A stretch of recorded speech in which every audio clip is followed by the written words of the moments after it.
સમાચારમાં વાત કરીએ તો રાજકોટમાં પાયલ હોસ્પિટલના સીસીટીવી ફૂટેજ વાયરલ થવાના કેસમાં હવે તપાસનો ધમધમાટ શરૂ થઈ ગયો છે। અમદાવાદ અને રાજકોટ સાયબર ક્રાઇમની તપાસ પણ તેજ થઈ છે।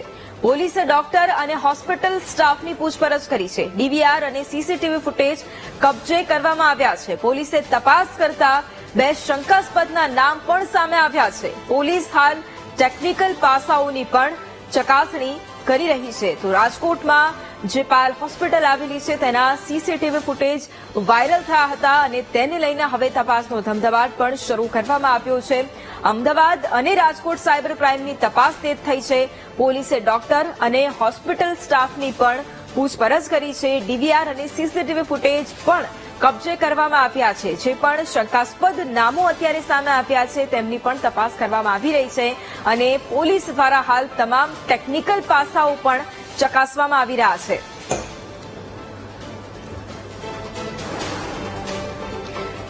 તો રાજકોટમાં થોડા દિવસ પહેલા પાયલ હોસ્પિટલમાં સીસીટીવી ફૂટેજ વાયરલ થવાની ઘટના પ્રકાશમાં આવી હતી। યુટ્યુબ પર અમુક ક્લિપ્સ છે તે મૂકવામાં આવી હતી અને તેને લઈને આ તમામ ભાંડો છે ફૂટ્યો હતો। એ સીસીટીવી ફૂટેજ જે સામે આવ્યા હતા, એ વિડીયો જે સામે આવ્યો હતો તેમાં ગુજરાતી ભાષામાં વાત કરાતું હોવાનું પણ સામે આવ્યું હતું।